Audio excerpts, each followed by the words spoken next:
Naitziber gurutzeaga naiz, bageran lan egiten dut, eta nire eginkizune nagusietakoa da mintzalagune egitasmoa koordinatzea. Donostiarra naiz, eta hoxe, bai esan urte asko daramazkite programa honetan, eta oso gustora egiten dudan lan bada. Ni Patricia Millan naiz, Sevillakoa naiz, hemen Donostian daramat ja 20 urte, mesete baita. Eta bagerakin daramat uste dut 10 urte, agian 12, ez nago ziur, baina horrelako inguruan. Eta oso gustora eta uste dut lan polita egiten duzu.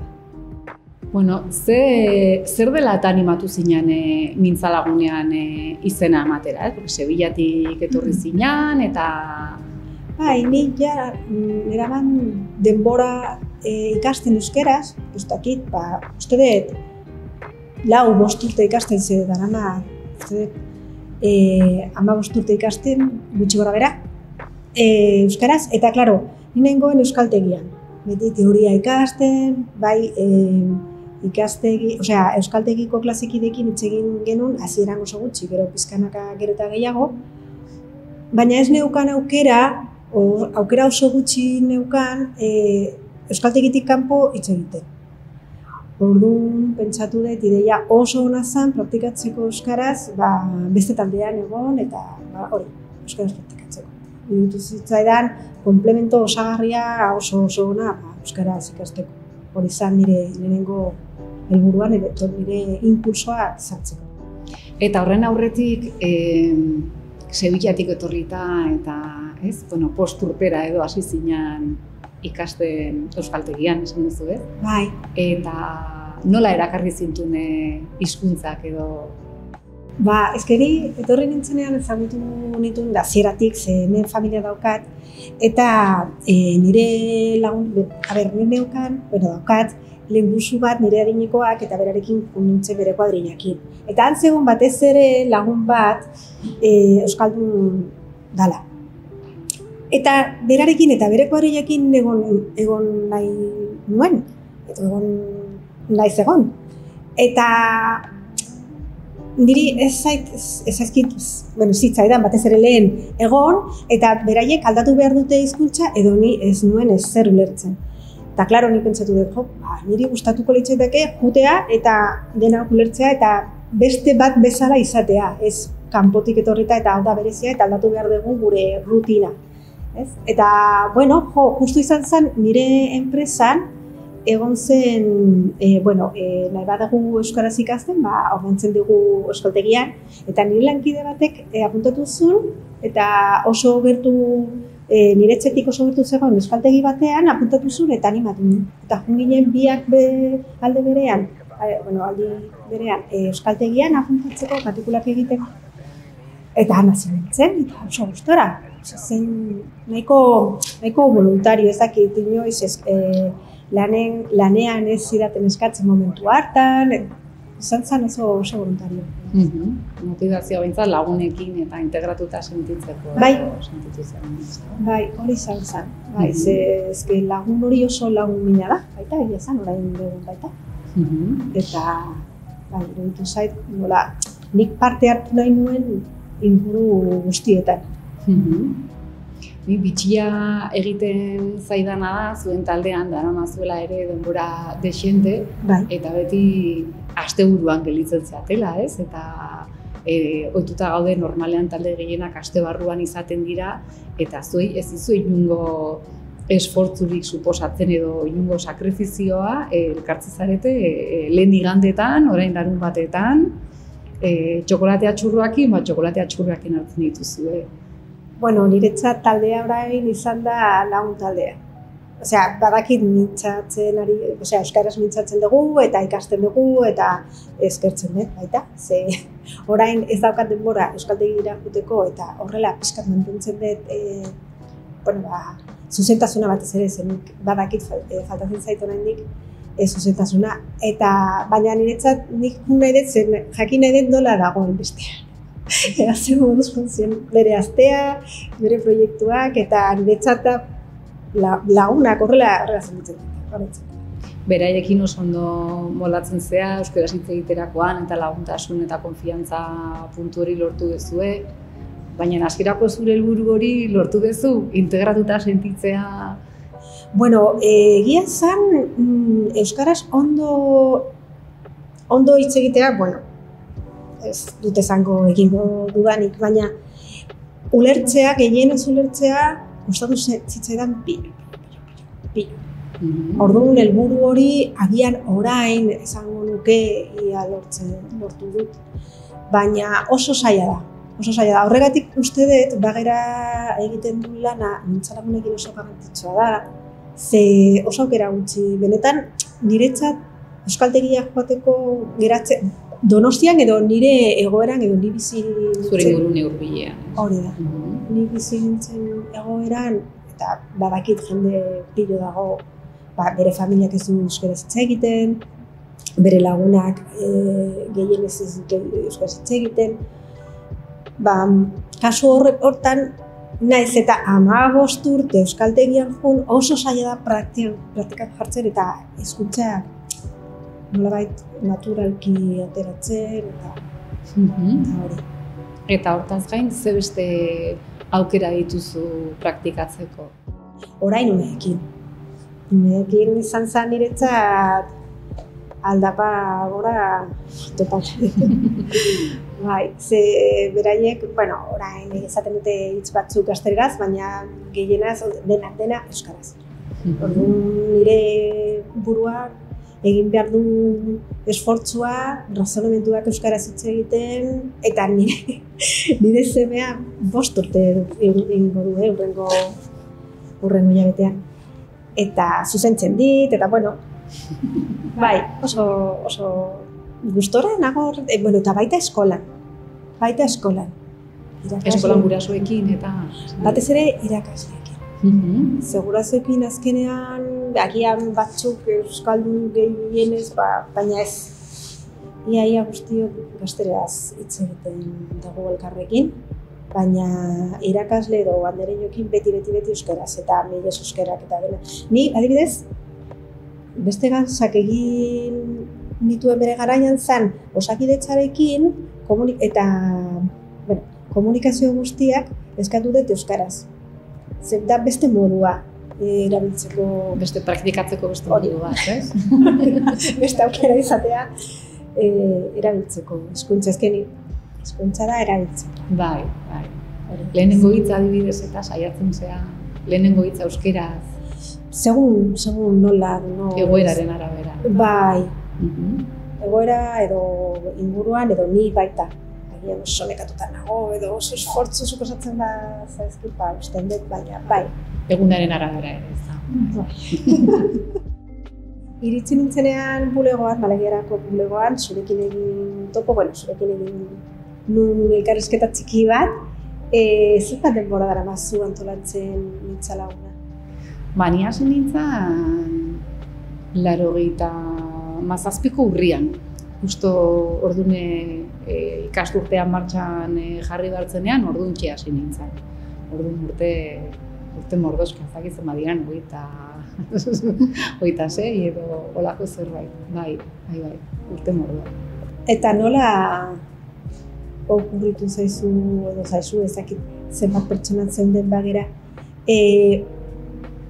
jende alkartzea hitz egiteko edo praktiketan jartzea euskaraz, nola iritsi zarete? Bai, ideia ez da nirea izan, nila iritsi nintzeneako bagerara programaia martxan zegoen, eta 5 urte lehenago edo gutxi gora bera, ziren beste 2 bagerakide, euskaltegien munduan ari zirenak lanean, Aitziber San Roman eta Amaia Balda, eta garai horretan bagera sortu berria zen eta sail desberdinak zeuden martxan, ez? Eta hauek euskaltegien munduan nahi zuten zerbait egin, ez? Eta bere ideia izan zen, ikusita euskaltegietan zu bezala, ez? Euskara ikasten ari da jende pila bat, baina askok eta askok ez dakatela aukera gero praktikan jartzeko ikasi duten guzti hori, edo ikaspen ari diren guzti hori orduan bururatu zitzaien, bagerako beste batzuekin elkartzea euskara ikasten ari ziren horiek. Eta hasiera horretan 6 bikote hasi ziren. Hau da, 6 bagerakide euskara hitz egiteko ohitura zutenak eta euskaltegietan ari ziren beste 6 lagun. Eta hori abiatu zen 93ko abenduan, lehenengo ikasturtea. Eta zuk parte hartu duzu Mintza Lagunaren taldean? Bai, nik askotan ere izaten da ordezkapenak egiteko parte hartu izan dut, eta gero ere egin izan dut nire seme-alabak ere txikiagoak zirenean eskolan, beste guraso batzuekin ere elkartuta, eta bestean hitzordu bat jarri beste gurasoekin, eta mintza praktika hortan lagundu edo hitzate praktikan jarri, bai. Eta egin duzu denbora, urte desberdinak edo bakarrik? Ez, hasieran bai hasi nintzen taldetxo batekin, eta gero gertatu izan da, igual norbait falta dala edo bat oporreta dijoala, orduan ni sartu naiz talde horretan. Eta gero gurasoekin desberdina izan da, justo nire seme-alabak txikiak zirenean, eta ikusten nuen hau da, eskolatik atera eta jolastokian aurrak zeuden bitartean, beste gurasoekin egonda, denbora aprobetxatzeko aukera bat iruditzen zitzaidan, eta hori urte gehiagotan egin dut. Bale, eske nik galdetu nahi nizun talde bat edo bestea izan zure favoritoa, edo oroimen polita bat daukazu talde batek. Bai, egia esan taldean egotea, taldea izan denean asko gustatu zait.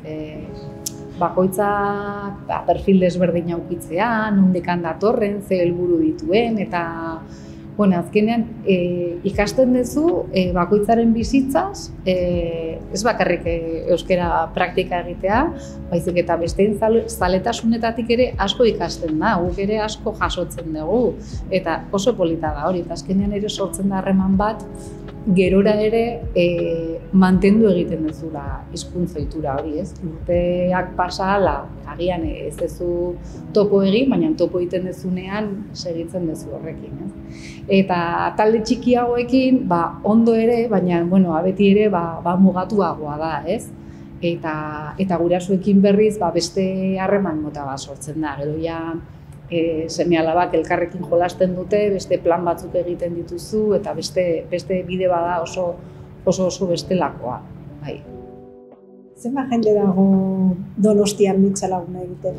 Momentu honetan 300 bat lagun ari dira astero elkartzen. Batetik ez dira 100era iristen bide lagunak, gutxiago dira, dira 75 bat edo horrela, eta bidelariak edo euskara praktikatzen ari zaretenak eta horiek gehiago dira. Batetik bide lagun falta hori dugu, baina talde batzuk laukoteak dira, beste batzuk boskoteak, beste padia ere 3koteak direnak, eta oso gutxi bikoteak direnak. Gutxi gora bera 75 talde daude momentu honetan. Astero Donostiako kaleetan edo kafetegietan mintza praktika egiten. Espalde pillo. Polita izango zen, egun berdinean edo egun berean, ordu berean egitea... Denak batera. Bai, horre antolatzen dira mintzodromoak, baina egia da ordutegiak oso zaila da denak batera egitea. Hortarako, aparteko ekintzak antolatzen ditugu, ian behin larun batetan, baina egia da kontziente izan da ere askotan larun batak batzuentzako dela erosketa eguna edo familiakin egoteko eguna edo seme-alabak baldin badituzu, beraiekin jundarrezu eskola kirola edo ezaki zertara. Eta igandaitan ere askotan konpromisoak eta ditugu, ez? Baina helburua bada irteerak egiten direnean, asteroko talde horrekin daukazun hitzorduaz gain, beste jende bat ezagutzeko aukera eta egun oso bat mintza praktika egiteko aukera. Eta horten mintza eguna Donostian izango dugu, orduan aukera polita da ez bakarrik donostiarrontzat, beste herritatik ere etortzen direnak elkartzeko eta parte hartzeko. Orduan, mintzalaguna dago Euskal Herria osoan edo... Bai. Bale. Bai. Osea, ez bakarrik Donostian. Bai. Baina hasi zineten hemen Donostian? Donostian hasi zen, bai. Baina gero eraia zabaltzen hasi zen, Gipuzkoan, Bizkaian, gero Nafarroan ere bai, Arabara ere zabaldu zen, eta duela ez asko hasi dira Hendaian, eta iaz egin genuen mintzaguna Hendaian ere, bizkarkeinua izan zen ere, han ospatzea, beraiei ere beste bultzada bat emateko, eta gaina kriston lan polita egin zuten egun antolatzen. Lan handia hartu zuten eta esan oso ondo atera zen, oso polita. Ondo pasa genuen, ez da? Eta galdera bat, geratu zaite buruan, uste dut, ez dakit esan dezula, laguntzaileak euskaraz dakienak gutxi daude, ez? Bai, egia da, kopuru antzekoetan mugitzen ari gehala azken urtetan, eta bidelariak edo parte hartu nahi dutenak handitzen doazen ala, bai, egia da behar hori handia dela. Joera dago azkenean talde horiek handitzera, ez? Baina gero iruditzen zaigu kalidade aldetik eta denbora aldetikan gehiago parte hartzeko aukera murriztu egiten dela zenbat eta talde handiago izan. Orduan, nahiko genuke jende gehiago preste izan taldeak txikiagoak eta egiteko. Eta zergatik uste duzu badaude hain gutxi?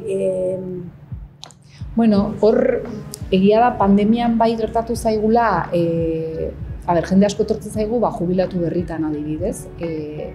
Eta duela urte asko etorri zirenak eta pandemia garaian ez dakit beldurragatik edo atzera egin dute. Eta jende heldu asko falta zaigu eta hori behar duguna da jendea jubilatzea eta martxan jartzea. Claro, denbora eukidalite... Lanean ari balimazea eta beste zaintza lanak balima dituzu eta oso saltxorea balimazean askotan mugatua dala zure denbora, ez? Baina beti ere pentsatu behar da astean ordu bete dala eta ondo antolatu ezkero ekarpen polita egiten dela eta azkenean ekarpena egiten duzu, baina eske guretzako, hau da euskeraz, bizi nahi dugunontzako kristona dela, zuek egiten duzuen esfortzu horretan, ez zuei laguntzea, ze azkenean guk ere zuek behar zaituztegu euskeraz aritzeko. Ekarpena, baina aldi berean guretzako ere bada ekarpena. Bueltan datorren zerbait da. Bai, euskaraz. Bai, hori da.